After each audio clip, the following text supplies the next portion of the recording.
continuons à contempler la passion de notre Seigneur Jésus et à essayer de percevoir un peu mieux le mystère de cette passion. Crucifié pour nous sous Ponce Pilate, il souffrit sa passion. À plusieurs reprises, Jésus annonce sa passion et il dit qu'il faut que le Fils de l'homme passe par la mort, soit crucifié, soit condamné, crucifié, mis en terre, et que le troisième jour il ressuscite. Il faut. On pourrait se demander pourquoi est-ce qu'il faut que Jésus passe par la mort? Est-ce qu'il n'aurait pas pu nous sauver autrement? Eh bien, vous voyez, il faut revenir à ce que nous avons dit du péché, il y a quelques séances de cela. Nous avons dit que le péché, c'est finalement ce qui déracine notre cœur de l'amour trinitaire. Nous ne sommes plus enracinés dans l'amour trinitaire qui est finalement l'étoffe dans laquelle nous sommes tissés. C'est une étoffe de communion. Notre cœur est fait pour la communion. Notre axe, l'axe de notre être, c'est la communion. Et le péché, c'est justement ce qui nous fait dévier de notre axe. Conséquence, c'est la solitude fondamentale du pécheur. La violence, l'angoisse, la peur de l'autre, et notamment la peur de Dieu. Vous voyez, c'est ce qui arrive au péché originel, au péché des origines. Lorsque Adam a péché, eh bien, qu'est-ce qui lui arrive? Il se cache. Et Dieu le cherche, et l'explication qu'il donne à Dieu, c'est « j'ai eu peur ». Voilà, j'ai eu peur. Quand l'homme se déracine du cœur du Père, de la communion trinitaire, eh bien, il devient seul. Et là, il a peur. Il est dans l'angoisse. Cette solitude fondamentale du cœur de l'homme pécheur. Conséquence du péché, la mort. C'est ce que dit saint Paul, la mort est le salaire du péché. Je vous lis ce verset de l'Épître aux Romains au chapitre 6, verset 23. « Car le salaire du péché, c'est la mort. Mais le don gratuit de Dieu, c'est la vie éternelle en Jésus-Christ, notre Seigneur. » Vous allez me dire, oui, mais attendez, la mort, elle existait avant le péché. Les animaux préhistoriques, ils n'ont pas attendu le péché de l'homme pour mourir. Et comme nous sommes issus de cette longue évolution animale, nous avons hérité aussi de la mort animale. De ce point de vue, la mort est naturelle, elle est inscrite dans notre nature animale, elle ne vient pas de notre péché. Sans doute. Mais il faut distinguer deux dimensions de la mort. La première, c'est la mort biologique. Alors évidemment, cette mort biologique, elle est naturelle. Elle vient de ma condition de créature.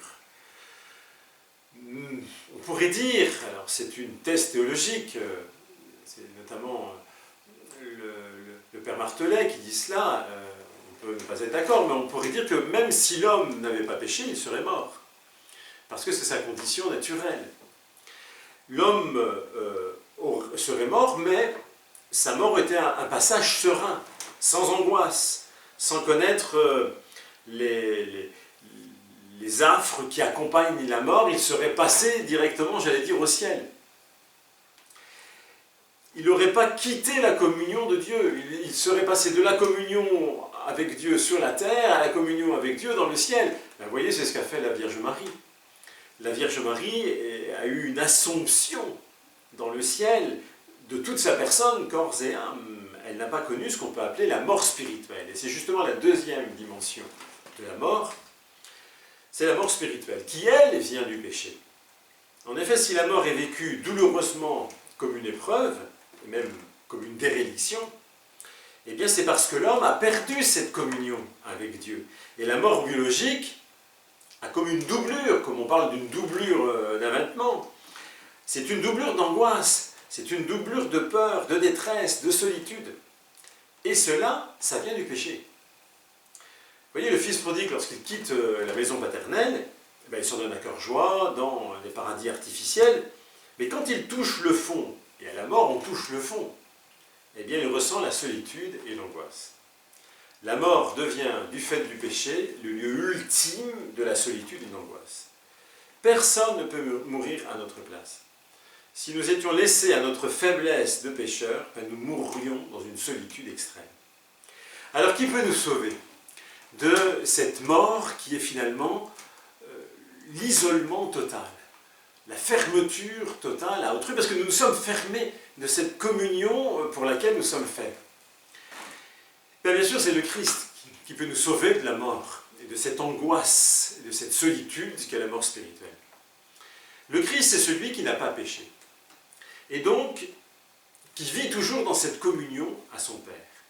Mais par amour, il accepte de descendre dans la mort et de porter sur lui les conséquences du péché, c'est-à-dire la solitude et l'angoisse. Lui qui par nature est constamment en communion avec le Père, il n'y a pas plus uni avec le Père et moi nous sommes un, eh bien il accepte de ressentir la détresse totale de celui qui est séparé du Père. Mon Dieu, pourquoi m'as-tu abandonné ? Ce n'est pas une parole à la légère, ça. C'est que le Christ a vraiment ressenti au plus profond de son âme la solitude du pécheur, la détresse du pécheur, alors que lui n'a pas péché. Saint Paul nous dit, Dieu l'a identifié au péché. Il n'y a personne qui a été plus profondément dans la mort que Jésus. Personne n'a été aussi bas de la solitude et de l'angoisse que Jésus. Mais il y est allé par amour et dans la totale confiance à son Père, dont pourtant il ne ressentait plus la présence. Totale confiance, elle s'exprime dans cette phrase « Père, entre tes mains, je remets mon esprit ».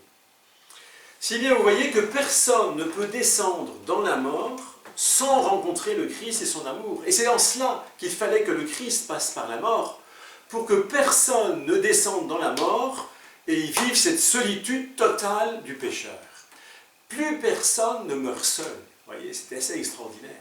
C'est que toute personne qui meurt rencontre le Christ. On ne peut pas descendre au plus bas de la mort sans rencontrer le Christ. C'est très beau, ça. Nous savons que tous nos proches qui sont morts, ou tous nos proches qui sont en train de vivre peut-être ce passage difficile, eh bien, ils vont rencontrer le Christ quand ils vont descendre au plus profond de leur mort. C'est très réconfortant aussi pour les morts un peu dramatiques, comme je pense par exemple les suicides. Vous voyez, c'est un geste de rupture totale, qu'un suicide, de solitude totale sans doute. Eh bien, dans leur solitude, lorsqu'elles descendent dans la mort, ces personnes qui se suicident ne descendent jamais plus bas que le Christ. Lorsqu'elles tombent dans la mort, elles tombent dans les bras du Christ. C'est le sens, encore une fois, de l'icône de la descente aux enfers. Le Christ va chercher ceux qui sont au plus profond des enfers, et les enfers, c'est les lieux inférieurs, les enfers au pluriel. L'enfer, nous verrons plus tard ce que c'est l'enfermement éternel en soi. Mais les enfers, c'est le lieu inférieur, le lieu des morts. Eh bien, il les ressuscite, il les remonte à la vie, et pas seulement sur la terre des vivants, mais sur cette terre des vivants qu'est le ciel. Voilà pourquoi il faut que le Christ passe par la mort si nous voulons être sauvés de la mort. À demain.